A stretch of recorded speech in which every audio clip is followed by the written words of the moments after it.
Hello, listeners. I wanted to give a brief shout out and thank our podcast sponsor, Podcorn. What is Podcorn? Podcorn is a marketplace connecting podcasters to sponsorship opportunities such as host-read ads, interview segments, topical discussions, and more. With Podcorn, there is no middleman. Podcasters of all sizes can browse and choose opportunities right on the platform, set their own rates, and collaborate with brands directly without any exclusivities. We just joined the network and are already starting to see what opportunities there are for our podcast.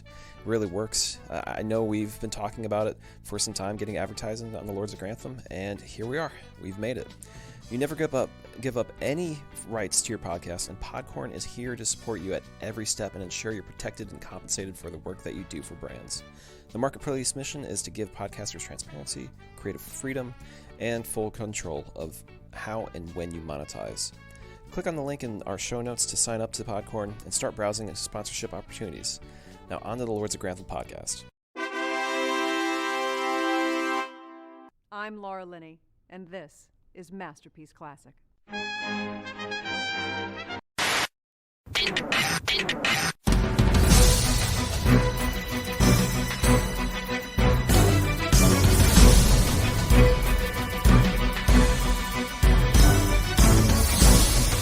This week on the Lords of Grantham podcast, we bid farewell to Downton Abbey for now and shift our focus to this year's Netflix smash hit, Bridgerton.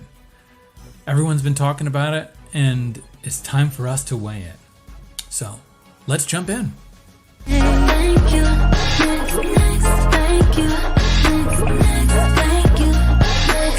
And it's a new day at the Lords of Grantham podcast. We are doing something new over here that may be old to listeners by now because it's been out for several months. But we are finally talking Bridgerton.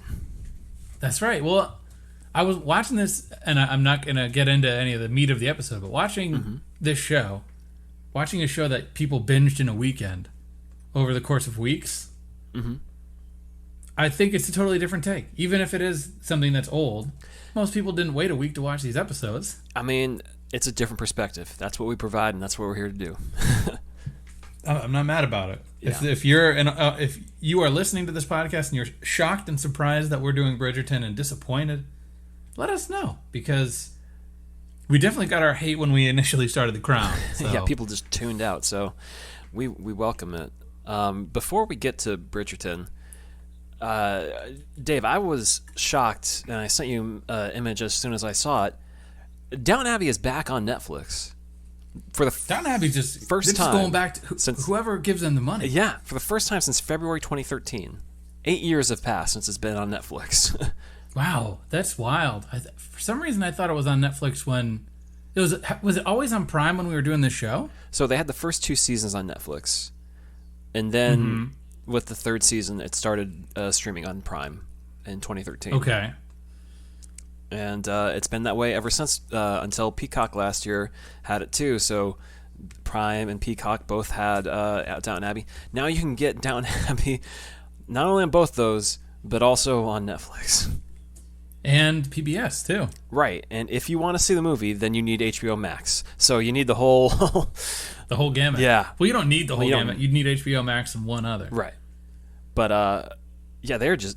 Julian is just raking in money left and right. Well, that's true. Doesn't even need Downton Abbey. Most definitely.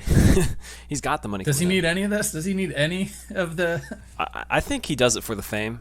You know, I think he likes the plaudits. He likes people telling him, you know, you're a genius all the time. Well, I feel like with movie 2 coming out, he just wants that show everywhere. Yeah, why not? So he wants it popping up on the homepage. He wants all those people that never watched it to binge it. And guess what? We want that too. It means there's more people tuning into us being like, hey, what's this show about? And we're just like... And you know they're not listening to the Bridgerton episodes. So we can be as outright as we want to be right now. Right. In darker news, last year, in between The Crown and Downton and everything, we watched Julian Fellowes' new Netflix show, The English Game. And the star of that show, who played Fergus, you know, who was the footballer, Kevin Guthrie, one of our listeners who's part of the Lords of Grantham Lounge, let him... It was Sonia, right? I don't think it was Sonia. Or is it Lisa? It was Lisa. Okay. She let us know some really troubling news about the star of The English Game. the man is accused of sexual assault, and he is actually going to jail. He was actually found guilty. Yeah, Lisa told us this. Yeah, so he is going to jail for up to 3 years. It seems like. I read the evidence. It was pretty damning. It's pretty bad. Pretty disgusting. So don't watch English Game. It was middling. Julian Fellows. I loved it in the moment. It was good in the moment. It was good for the pandemic. 6 episodes. But that guy is the lead of the show, and he's apparently a scumbag. And the show is just, you can take it or leave it. And I think now you can say you can leave it. I mean, yeah, I think if I had to lay a decree down,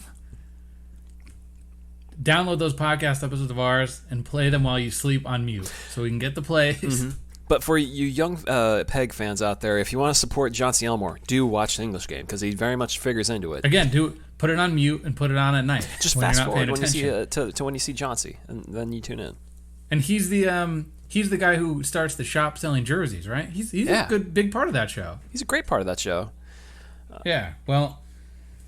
Wow. Is there any other news of the moment, or do we want to just get into what we're getting into? I think that's it in that realm. So of Downton and everything related to that, and Julian. So yeah, we can. It is one more piece of just quick news. Mm-hmm. Last week we dumped 2 Patreon bonus episodes onto our feed. For those that are aware of what we're doing, we've been spending all year on our upstairs tier doing Pride and Prejudice and the May. So this did come out technically in May. Mm-hmm. We did Bridget Jones's Diary, which is a modern interpretation of Pride and Prejudice. Yeah, we're doing everything Pride and Prejudice for this H1 of 2021. So for the first half. Yeah. So we'll just like drop the news right here. We're watching, to finish this off, we're watching the miniseries. Is it called Death Comes to Pemberley? Uh-huh.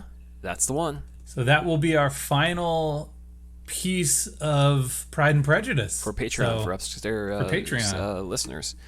So, yeah, there you go. Subscribe to Patreon if you want to hear that. So, Bridgerton. Yeah. We're here. Yep. Dave, you have more experience with Shonda Rhimes than I do. She is the producer of this show.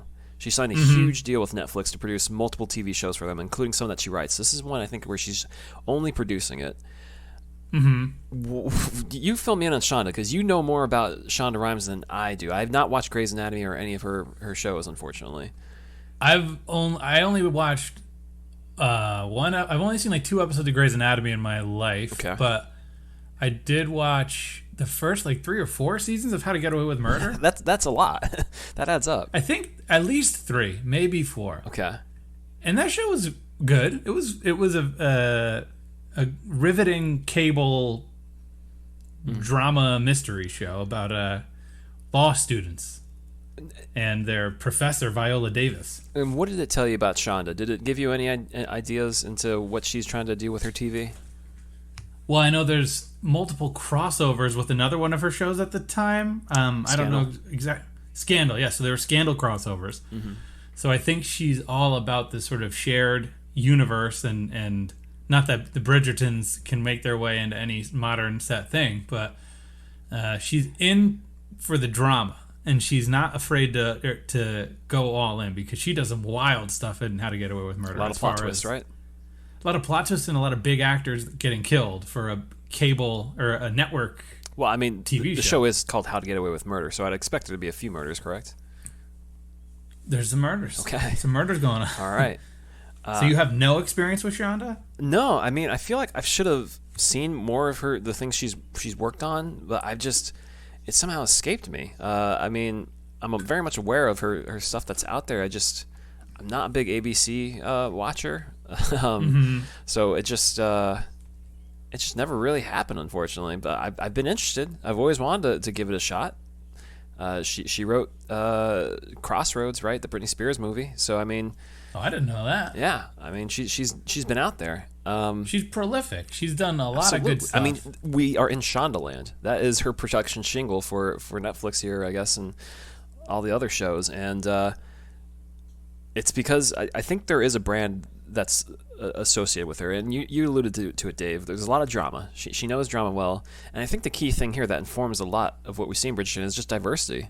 just giving roles to people that you want to usually see in these kind of roles, especially, period pieces. It's very much not like how we see it here in Bridgerton. And it's exciting. Yeah.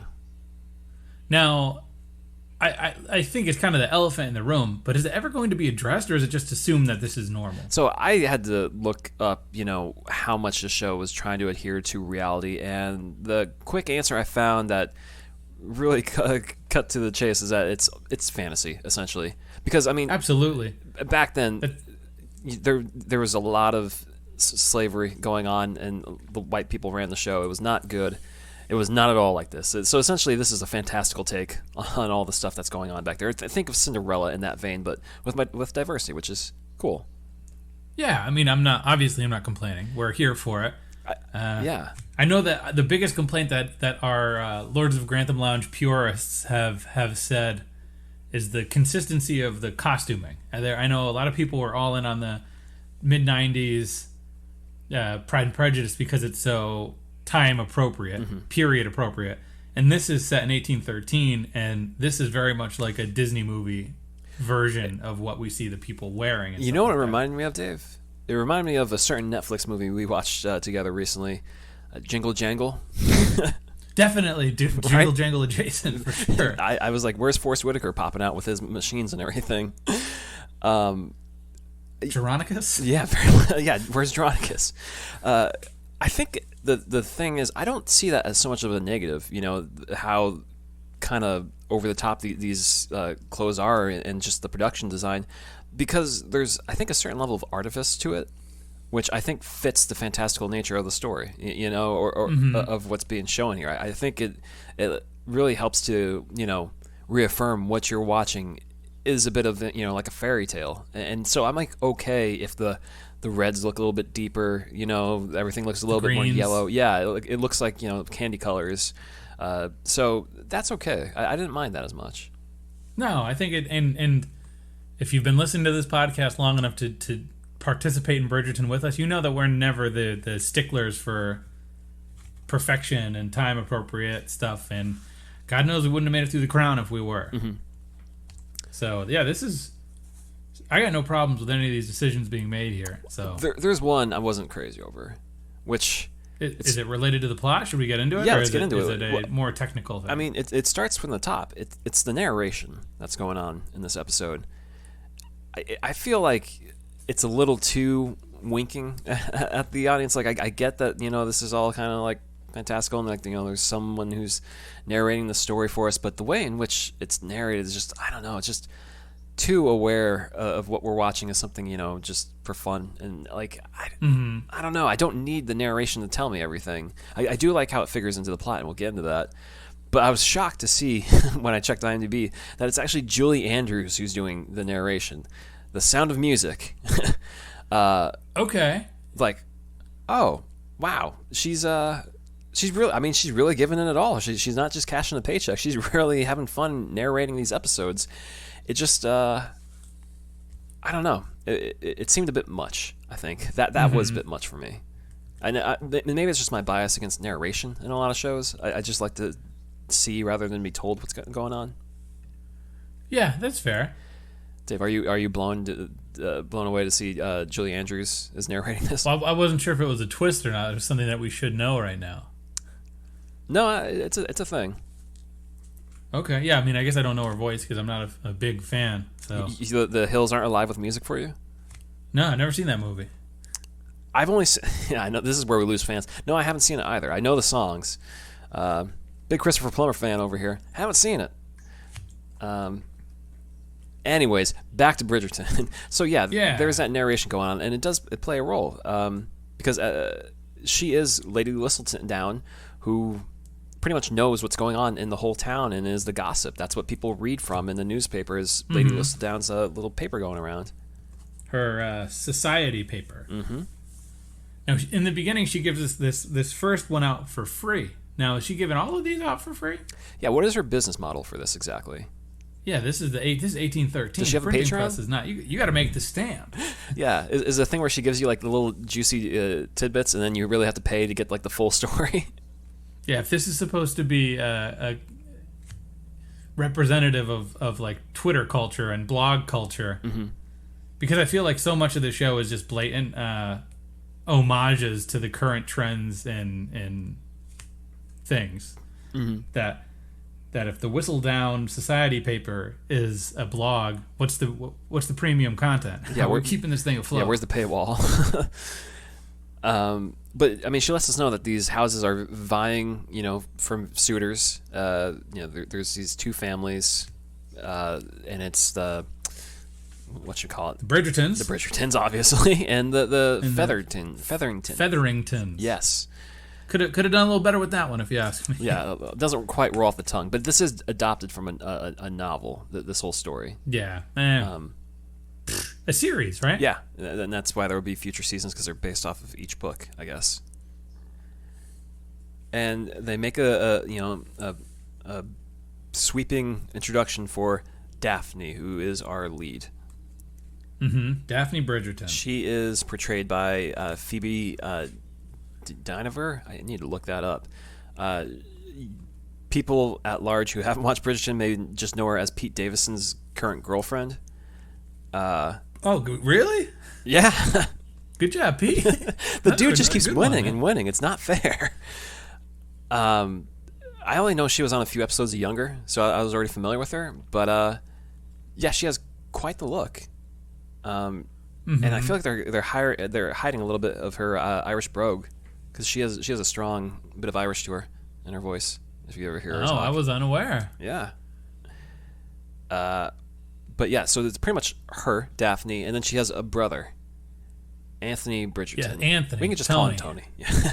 Yeah. Nothing better than Tony. And what's he busy doing, Dave?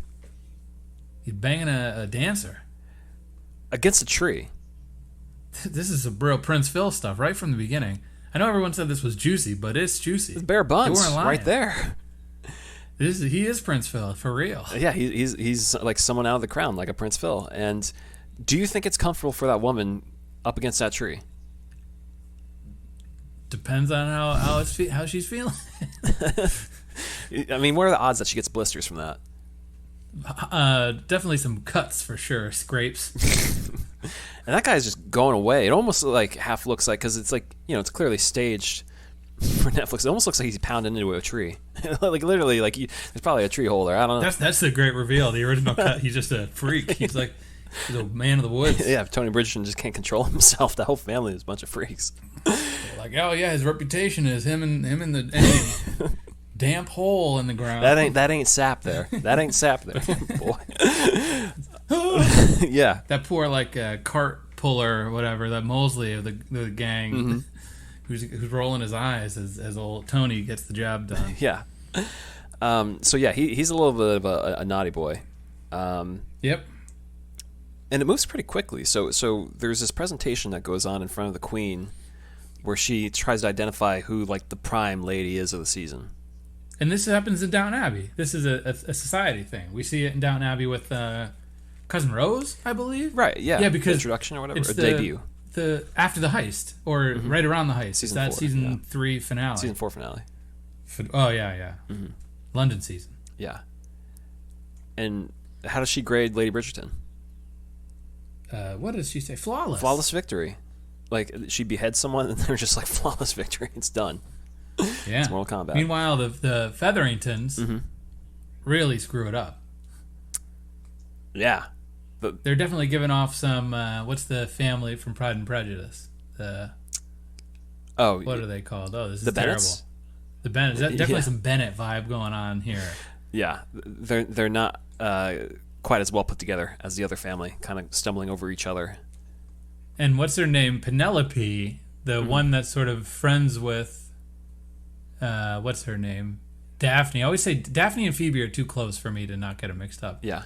Penelope Featherington is from Dairy Girls, a show that I really enjoyed. So you watched I was happy that? to see her show up. Yeah, of course I did. How would I know that you watched that? Because it's about Ireland. Okay. All right. Anyways, yeah, so they're friendly, but she wants to debut as well. And no, doesn't she want to continue her studies too? Who? Penelope. Or did they tell her to... Yeah, I don't think... Yeah, I think the mother forces them. Lady Featherington. Mm-hmm. But I feel like Daphne's also not thrilled to be here, right? I think she's just anxious about the whole ordeal, you know. Yeah, definitely. So new listeners, you know, who are just tuning in for Bridgerton, we're not always on the up and up with the plot details, even though we just watched the episode, but we try our best. So we're doing... You're listening to American boys do this. I mean, this is an American production, pretty much. Shh, hush! Don't tell okay, anybody. All right. We're good. But the Featheringtons screw this up. Yep. And Daphne. Sorry, their names are too similar. Daphne Bridgerton kills it, knocks it out of the park. Yeah. And then we go to a ball later on this evening. We do get an intro, the classic Netflix cashing out all the money to make a fancy CGI intro that we'll never watch again after the first episode. Oh, absolutely not. I said, this one and done, baby. Yeah. Looks nice. Looks great. I'm set. And we go to one of many... I think there's 3 or 4 balls in this episode. Mm-hmm. Well, we don't go straight to the ball, right? Because the people come to the house. We do go to the ball. CCN, We do go to the ball. That's correct, yeah. Mm-hmm. But isn't there someone in town before they get to that ball? You talking about Simon? Yeah. The Bassett, as they keep calling him. Yeah. The Duke. Yeah. And what's he in town for, Dave? To assort his father's affairs. His father's already 6 feet under, and he's come to collect, you know? Yeah, he's the Duke of Hastings. So this is actually after the first ball, because in my notes I have it in an order. Oh, really? Yeah, so we go to the first ball where they're playing Thank You Next, the quartet. Yeah. This is very... I know people told me, oh, you know, you're going to like what they do with the music in Bridgerton, and I was like, oh, okay. I don't know. It's kind of corny. Yeah, and also, hey, I don't know how Phoebe enjoyed hearing this being played.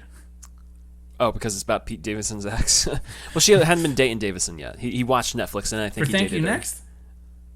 Oh, okay. Yeah. Well, either way, as a historical document, the song that says "Thank you, Peter" and Malcolm and all of Ariana's exes. Yep. Not a great thing to have his current lady on. Sure. But neither here nor there. But we start seeing that all these old dudes are putting the moves down on old Daphne.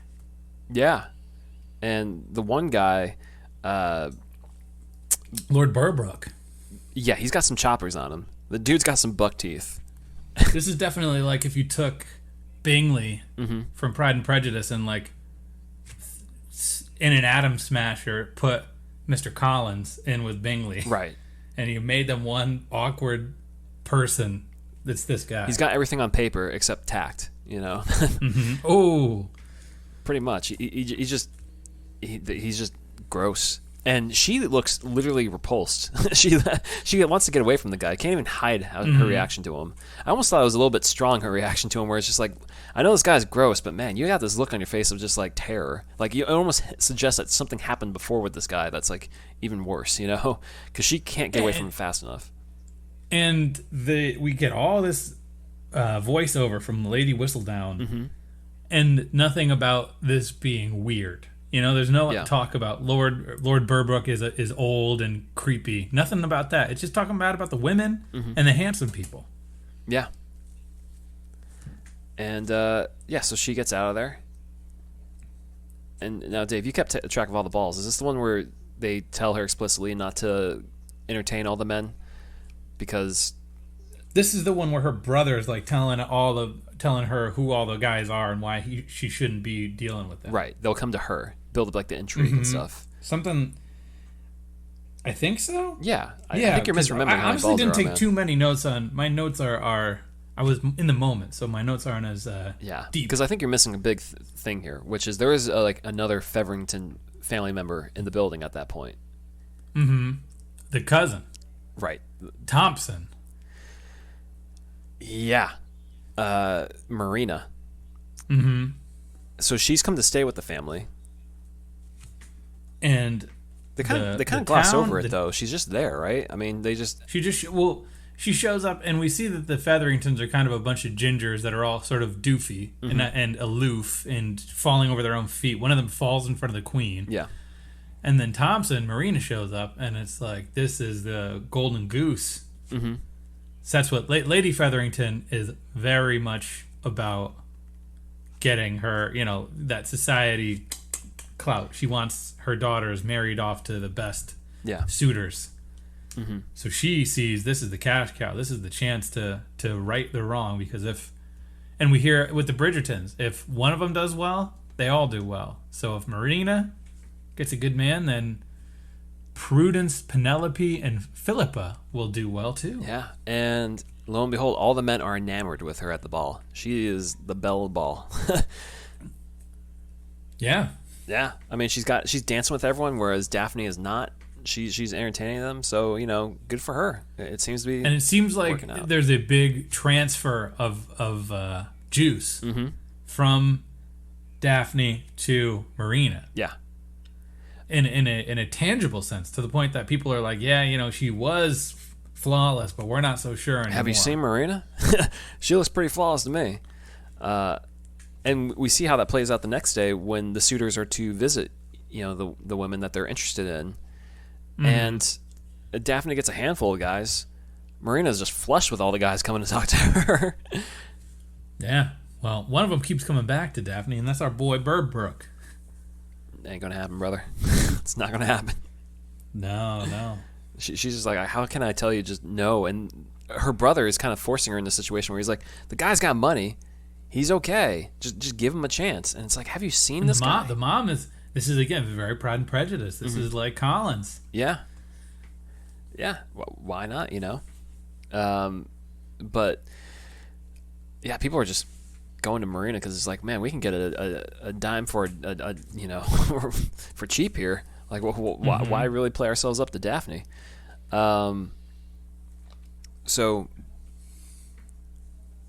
pretty much, Daphne turns away everyone. She's left alone, and then she's kind of just distressed that no one is really interested. Like, her whole life is, she's telling this to her brother, I think on horseback, like her whole life is built up to this, and now it's all wasted because of one inaction at a ball, to really woo the men. Like they already messed it up. Yeah, the only one coming back is Burbrook, and that's not. We just don't want. Which is insane to me. Like, diversify your bonds, people. Well, you can see Marina, see she's pretty.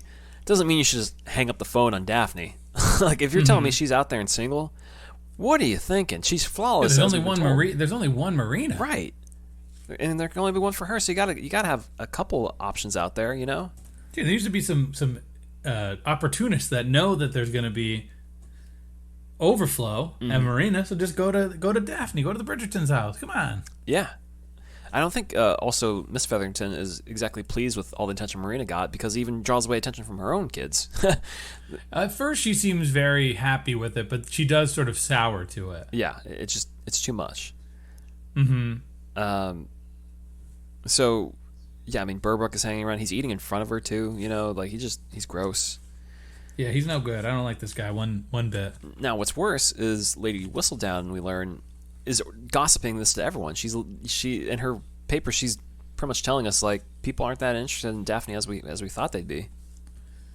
Yeah, she's spilling the juice. This is not for her to do. I find hilarious though is this reminds me a lot of Gossip Girl, which I don't think you watched, Dave. Have not watched that. I only watched enough to know what I needed to know about that show, but it's just that omniscient narrator who seems to know all and tell all, intersects with the plot, plays a big role. But really, it's impossible for that person to know everything that's going on based on the events. It's silly. So it's like one of those things where it's weird how much they're going to integrate Lily Whistledown into this, because how much can she realistically get involved?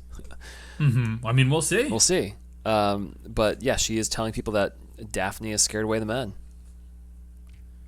Yeah, and also we start seeing a little bit more about Sienna and Anthony. Sienna being the dancer he's with. Or the singer. Yeah. Whatever, the entertainer. Yeah. Sienna the entertainer. Yeah. And he's like, he's all into her. But he's being told he can't be with her because he's got responsibility. Yeah, and he's setting the example, like we said about if Marina ups the clout of the Featheringtons, if Anthony keeps doing what he's doing, he's going to bring down the Bridgertons. Mm-hmm. So he's got to call it off. Yeah, I mean he's waiting on his brother, like Colin, the guy who couldn't even get a chance to talk to Marina, who was interested in her. He's relying on him to marry, and it's like, it ain't gonna happen. going at this rate.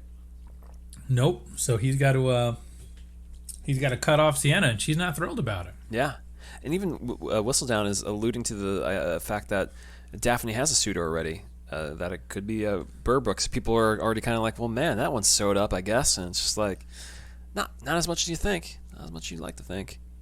Mm-hmm. We intercut and we see a quick moment of Marina in bed, upset with what looks to be red sheets. Or red on her sheets. Did you catch that, Dave? Mm-hmm. Marina? Yeah. It was so fast. Is this before the scene later? Yeah. I didn't notice that. Yeah, they literally do a setting shot of her house. We see her upset in bed. We see red on her sheets, which means someone did the deed. It's that time of the month. Yeah. So that doesn't mean anybody did the deed. It means nature did the deed. Possibly, because we learn later, some things. Okay. So potentially that. She is. Yeah, I wonder. She is upset. Anyways, though. Yeah, there's another ball, and is this the one with the lights, or is that the last one? That's the last one. Yeah, okay, so Bassett is at this one. There's again. a ball. Yeah. There's a show. Oh, no, there's two balls, and then the outside one. Yeah. So this one... So 3 and then a play. Yeah. So this is one where... so Daphne and Bassett already bumped into each other briefly at the first party, but this time they get a little bit of chance to talk.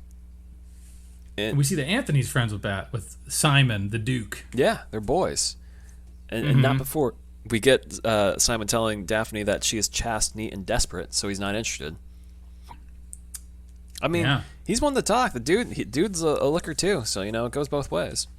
Oh yeah, and we see he's in this like social club with Anthony, and they're kind of hanging out talking about college and stuff like that. They're pals. Yeah.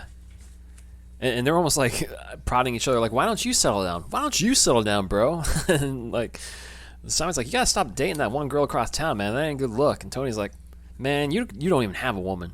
What do you know? He's like, you don't even live around these parts anymore. You're just here to settle your dead dad's business, dude. Yeah.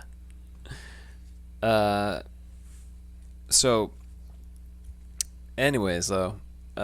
We do hear from Whistledown that there's a damning scandal going around. Mm-hmm. Colin's asking around for Miss Thompson, who's ill, because he's talking to. Oh wait, this is at the party. I'm already jumping ahead. So, man, I think the challenge I ran into this episode is that we're coming from Downton, where there's a lot of ping-ponging storylines. In this, I thought there would be a little bit more of that, but it's more of that straightforward narrative that we saw in The Crown. So I was like taking notes in different places when really I should just take. But there are tons of tables being set. Yeah, but so it's easy to fall off in exactly what goes which way, and I felt the same way. Yeah, to run down the episode is the best to run down it straight. But there is an opera that the Lady Danbury, the Queen's at, right? Yeah, Daphne's at, and Lady Danbury and Lady Bridgerton. Mm-hmm. And they have an idea of how to turn the tide on Whistledown in Daphne's favor. Mm-hmm. What is that, Dave? What are they going to do? You tell me. I didn't write this part down. Did you just like blank out for half the episode? So I might have blanked out. You just watched the balls? I just watched the balls. Yeah. I just watched the balls. So they have an idea of, okay, well, people think that Daphne is spoken for, but she's not happy. She doesn't want this guy. So how do we get people to think otherwise? Well, we drum up interest of her with someone like potentially Bassett. They don't say this explicitly, but they're alluding to Bassett. Like, oh, if the Duke is interested in her, that means she has high value, which will attract other people, so she's not done for yet. That's their idea. So then we get to the last ball, which is where we see Colin asking, where's Marina, who's ill, and she's just MIA. But then this is also the same ball where they're all the He's talking to sort Penelope. of high society. Yeah, because the high society women are like literally pour a drink on Penelope. Yeah, they spill it on her. Who's just thrilled to be there without her mom because she can wear whatever color she wants. Mm-hmm. And then Colin steps in and he says, I'm dancing with her. So long. Yeah. You guys stink. This girl's actually not that bad.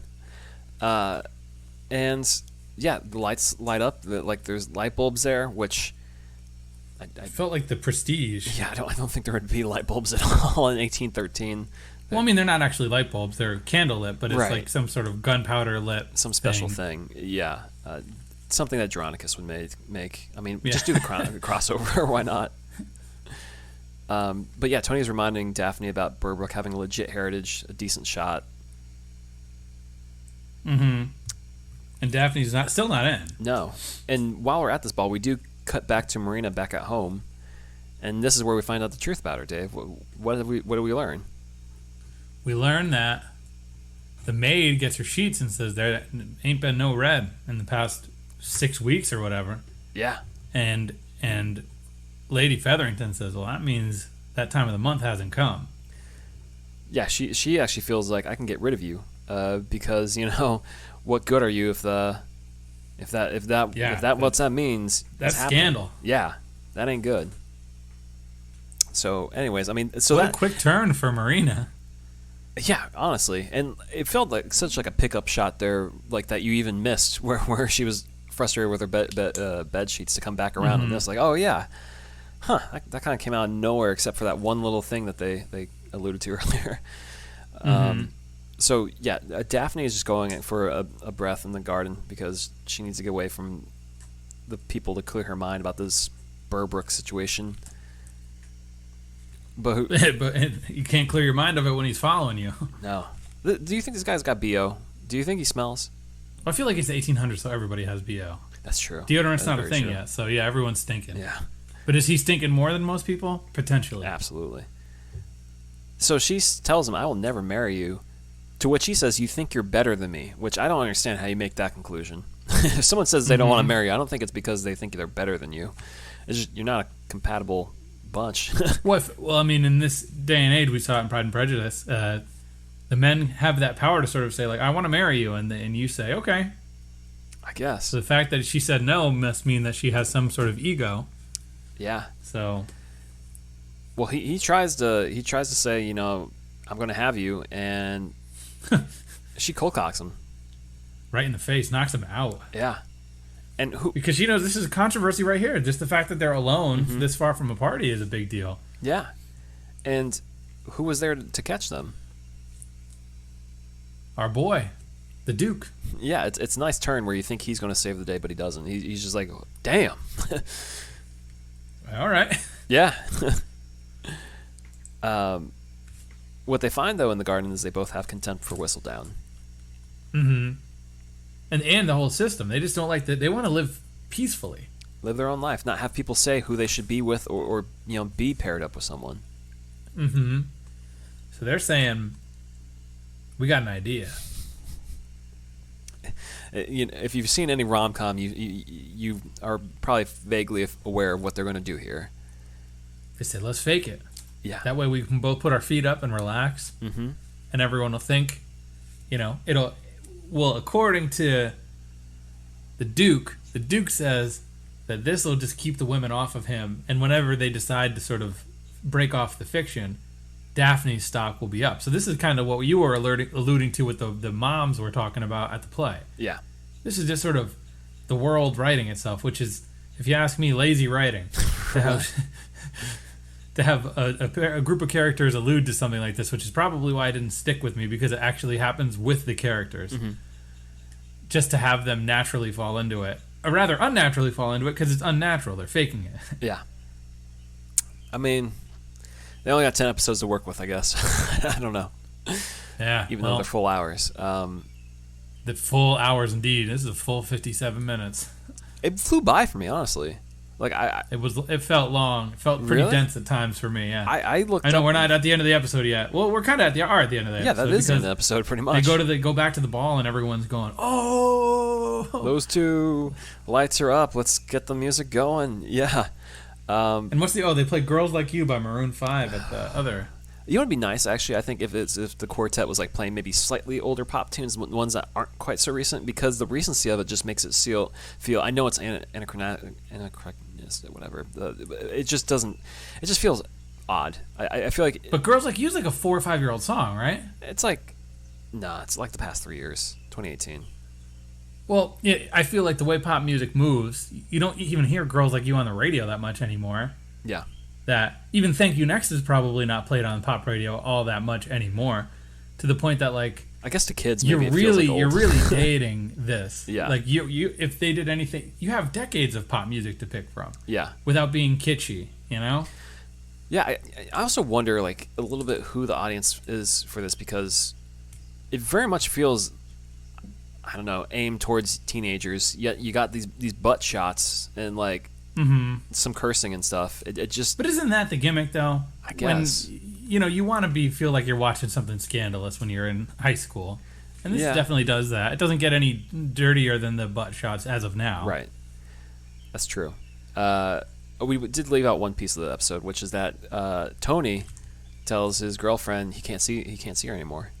Yeah, I mean, we glossed over it, and she's not thrilled about it. Right, he gets the pressure that you can't do it, and she's like, "Why?" And he's just like, he says, "That's for me to know and for you to not find out." Yeah, exactly.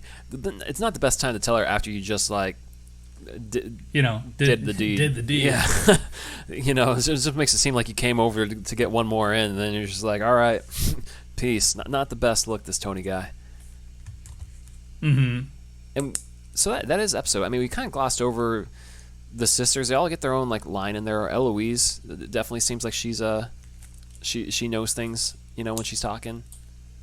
Yeah, I feel like we're gonna get more of these sisters and the Featherington sisters too. Yeah, as this goes. So I don't know what it is about the lighting in the show or the makeup and everything.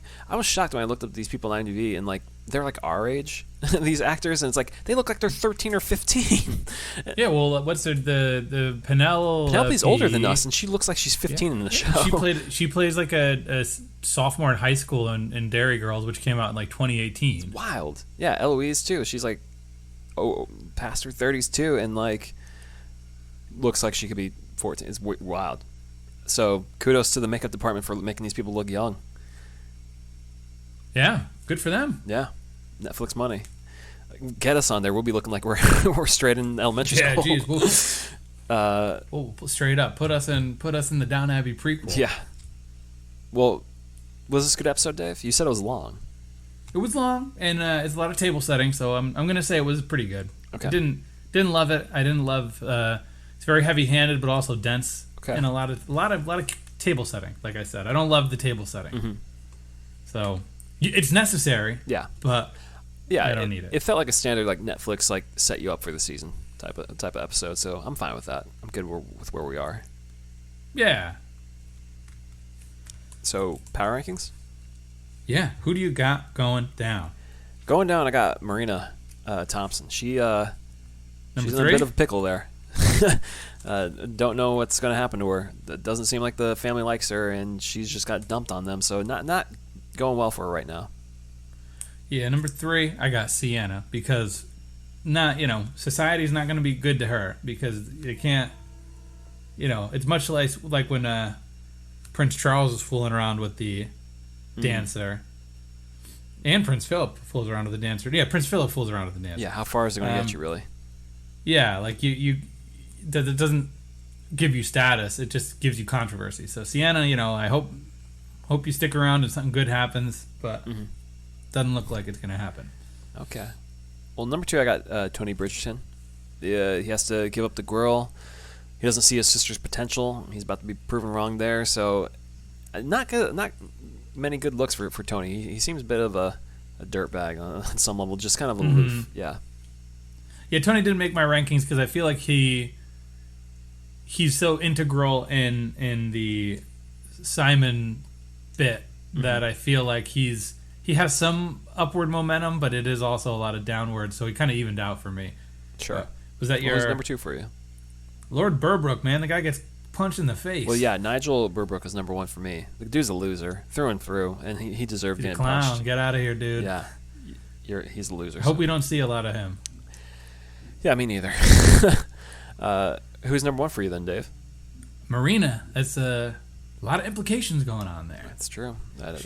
She captured a lot of people's eyes. She made it all the way into the tabloid, only to have get slapped by her aunt or whatever the relationship is. Yeah. And put in check. That's not good. Not a good look. I mean, good for her to get all that attention, but yeah, not going At well what for her. cost? Well, who's going up for you, Dave? Well, I got Penelope because all these hoity-toity members of society are trying to get her down, and we got a Bridgerton boy that's got her back. Sure, yeah. Well, I got Lady Whistledown at number 3. I mean, they may be pulling one on her, but she can clearly pull the strings here in the society, and Oh, she's the puppet master yeah, for sure. she is the Richard Carlisle of Bridgerton, so all the more power to her. Yeah. Well, number 2, I got Daphne. Same here. She figures it out, you know? Yeah, and she's also flawless, so... Yeah, and she kind of rebounds from the drama by sort of manipulating it. Mm-hmm. Absolutely. So who do you got for number 1? Is it? It's Simon. Simon. Bassett. That's right. Yeah, The Duke. You got him too? Yeah, absolutely. Yeah, I mean, the guy comes in, he kind of just calls it his shot every time. Yeah, he's like, I don't want to be here. Yeah. But the women, he's established. He's there to handle his father's estate, which means Collect some cash. getting some money. Mm-hmm. Get to see his friend Tony, and all these women are throwing themselves at him, and he's like, look, I just want to live peacefully. Yeah. So let's take one that was called Flawless, and fake it. Yeah. That's the win. That's the win of wins. Good for him. Good for this guy. So, Yeah. and I can see why, just from this episode, why he's blown up into a star, why the women love him. The guy's handsome. Can't deny He's it. charismatic too. Yeah, absolutely. And tall. All the 3 things you need. Handsome, charismatic, and tall. So that is our first episode of Bridgerton, and we'll cover the next one next week. Dave, have you been watching anything else? Yeah. Well, this weekend I spent most of the weekend in the woods. Okay. And for those that are not in the northeastern part of the United States of America, it was looking like a nice, warm Memorial Day weekend for us here. But it turned up being the highest it got was 50 degrees. Mm-hmm. And it was raining the whole time. So whole weekend up didn't get a lot of entertainment viewing. So it was pretty nasty. I was outside. I started a campfire. Mm-hmm. But I did finish season 2 of The Sopranos. Oh, wow. When You're I moving. got home. I'm moving, baby. It's the best. So Yeah. good. And I jumped back in The Falcon and Winter Soldier because I fell off, and I want to get to the end of it before I start Loki. Okay. Drinking that Marvel Kool-Aid. And then another thing, I went to the movies to see the Netflix movie, Army of the Dead, the Zack Snyder, Dave Bautista. You just had to give him your money. movie. It wasn't enough. It was cheap Tuesday. I didn't give him the full price. Okay. And I like being in the theater. Yeah. And I would say it was a good movie leaving the theater, but I think there's a lot of plot points that are established and they never address them. And I realized that later the day when I was like, what about that thing? It's a 2.5 hour long movie, right? Yeah, but it's like Zack Snyder and I was reading online, his like credit sequences are what people really like in his zombie movies. Mm-hmm. And this does have a really awesome opening credit sequence. Okay. And then all of the cool like weapons and stuff just never come back. All right. Well, and it's a good cast. It's a very good cast. I'll check it out sometime on Netflix. I'll get around to it. Don't rush. Okay. It'll always be there.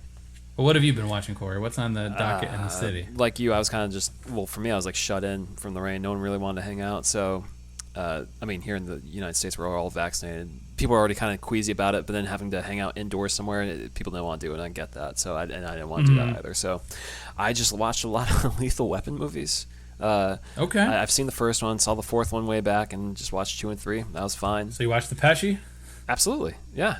He's great in them.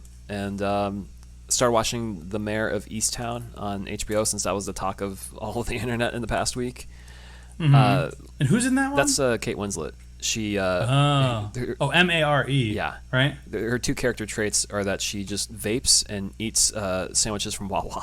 That's like her 2 things. Oh, Wawa. Yeah. Uh-oh. And I'm a Sheetz guy myself, so I can't condone Wawa. Yeah. Well, the thing that blows my mind that I don't see anyone really talking about as much online is that her ex-husband in the show was Roy from The Office, and it's just like, when did Roy level up from The Office beyond so much of that cast to be Kate Winslet's ex on a show on HBO? Like, where did that come from? I feel like he was like the pre-Pratt. Yeah, absolutely. The doof. He has a similar look, yeah. So good on him. He's back. Krasinski has that Quiet Place movie out there. It's everyone who was with Pam. Yeah. So it's a good show though. It's very engrossing. I'm a few episodes in. I'm very much into it. Okay. And was that a dump or is that every week? That was every week on HBO, but it just ended. And people said it's good, but I recommend it so far. So that's what I've been watching. Great. Yeah. And that's it. Yeah. We'll watch more Bridgerton next week. And I'm going to watch some Downton on Netflix, some Downton on Peacock, and some Downton on Prime. When too. I saw Downton on Netflix, I was like, this makes streaming so much easier. Because Netflix has just got the best UI for... No more of those weird fades, the commercial breaks that don't happen. Or the chunky fast forwards and Amazon Prime that always feels like a little bit loose. Or it doesn't feel quite right. Netflix doesn't. I feel like I wish there was a way these streaming services could learn from each other, because I like the X-ray on Prime. I like that you can pause it and see what the actors are on screen, who they are. Yeah. But the rest of it, Netflix is the best. So. Yeah. Army of the Dead, Downton Abbey, The Crown. Yeah. Don't watch fast forward through the English Game. Mm-hmm. Yeah, don't do that one. Anyways, though, you know where to find us: Instagram, Facebook, Twitter. We have a Gmail. We have merch at TeePublic. We have Patreon, and you can leave us a star rating and review on iTunes if you so choose. So, and we just got a new 5-star review. We appreciate it. We know when these things happen. So awesome. We love our fans, and if you reciprocate the love, we notice. We're not we're not too big for our britches. We're not like the Duke over here. We appreciate all the scraps you throw at us. Yeah, we are very appreciative. But until then, we'll see you next time. All right.